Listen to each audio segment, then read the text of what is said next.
परभणी जिल्ह्यात झालेल्या अतिवृष्टीमुळे दळणवळणाच्या साधनावर चांगलाच परिणाम जाणवला। काही ठिकाणची वाहतूक पूल पूर्णपणे खाली गेल्यामुळे वाहतुकीचा मार्ग बंद करण्यात आले आहे। अतिवृष्टीचा परिणाम रेल्वे मार्गावरही झाला आहे। गंगाखेड वडगाव या दरम्यान असणाऱ्या पडेगाव गेट नंबर 19 पासून वडगावकडे 2 किलोमीटर अंतरावर पावसाच्या पाण्यामुळे रेल्वे पटरीला खालचा भाग खचला आहे। पटरी डाव्या साईडला झुकली आहे आणि या दुरुस्तीचे सध्या काम प्रगतीपथावर दिसत आहे। दिनांक 27 सप्टेंबर रोजी सायंकाळी 7 वाजल्यापासून रेल्वे पटरी दुरुस्तीचे काम सध्या जोरात चालू आहे। सकाळी गंगाखेड रेल्वे स्टेशनवरून पडेगाव या ठिकाणी पटरी दुरुस्तीसाठी पॅकिंग मशीन गेली, पण पॅकिंग मशीनने रेल्वे सोडली। पॅकिंग मशीनचे चाक रेल्वे पटरीच्या खाली उतरले।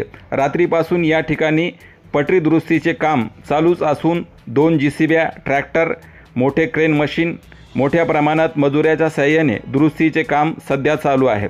याचा परिणाम या मार्गावर धावणाऱ्या रेल्वे गाड्यावर झाला आहे।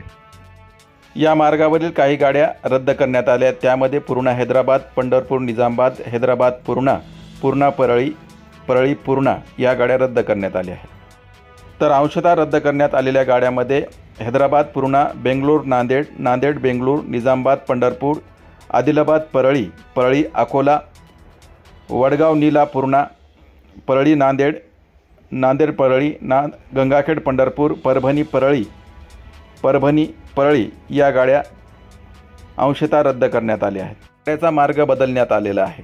नांदेड पनवेल, औरंगाबाद गुंटूर, साईनगर शिर्डी, सिकंदराबाद, नागपूर कोल्हापूर, काकीनाडा, साईनगर शिर्डी, अमरावती पुणे, गुंटूर औरंगाबाद, पनवेल नांदेड, तिरुपती औरंगाबाद या गाड्याचा मार्ग वळवण्यात आलेला आहे।